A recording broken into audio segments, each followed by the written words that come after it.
أعوذ بالله من الشيطان الرجيم.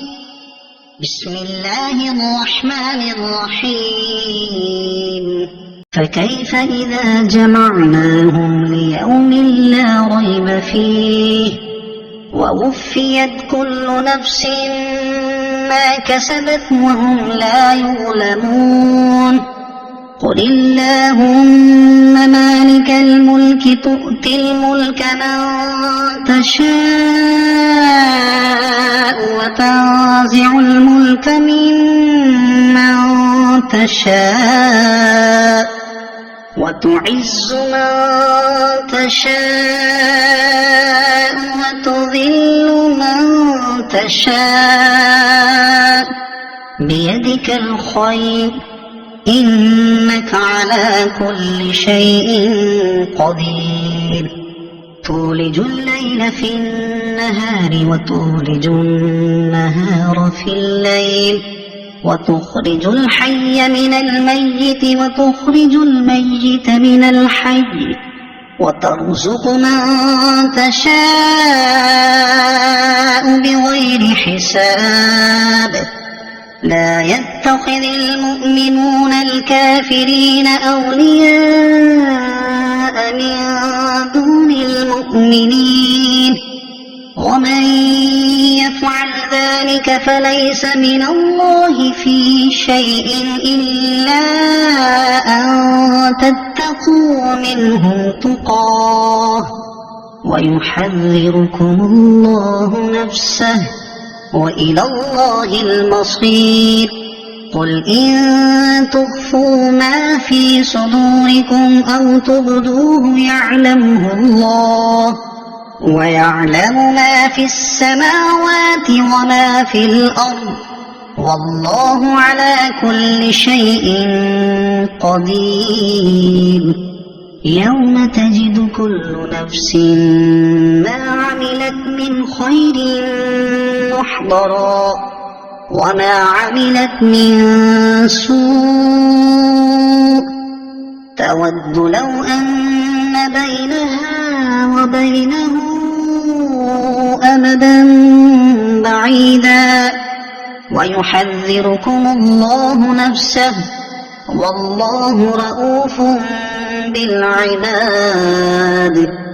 قل إن كنتم تحبون الله فاتبعوني يحببكم الله ويغفر لكم ذنوبكم والله غفور رحيم. قل أطيعوا الله والرسول فإن تولوا فإن الله لا يحب الكافرين. إن الله اصطفى آدم ونوحا وآل إبراهيم وآل عمران على العالمين ذرية بعضها من بعض والله سميع عليم. إذ قالت امرأة عمران رب إني نذرت لك ما في بطني محررا فتقبل مني إنك أنت السميع العليم.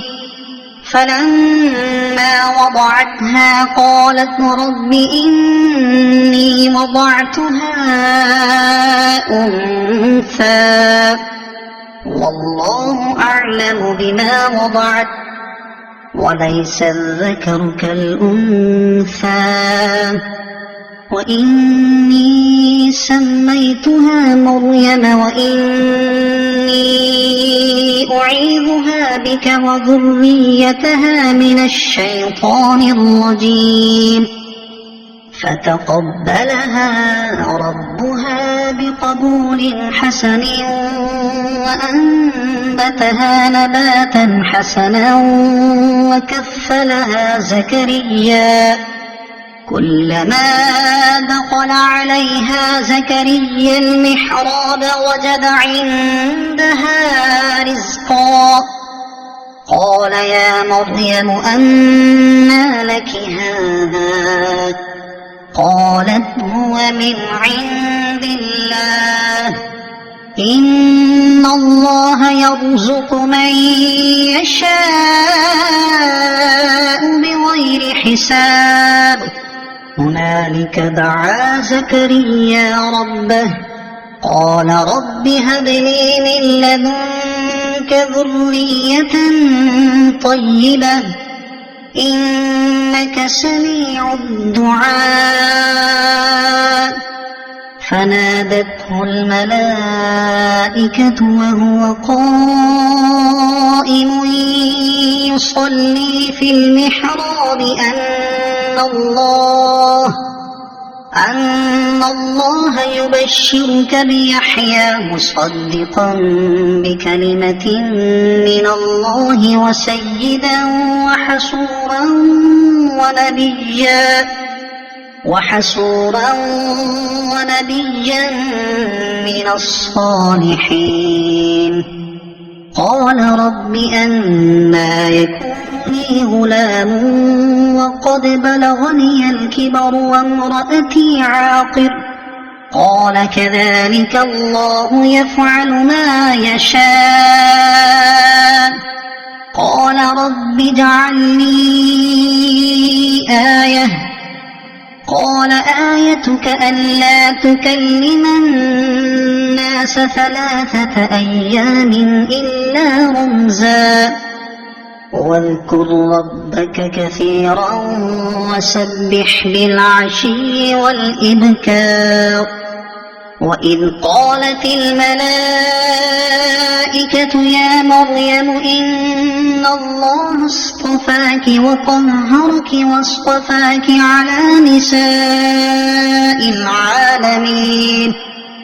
يا مريم اقنتي لربك واسجدي واركعي مع الراكعين.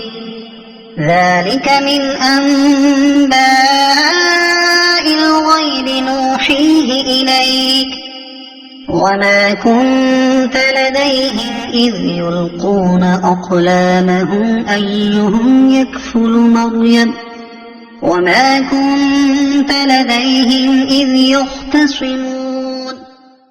صدق الله العظيم.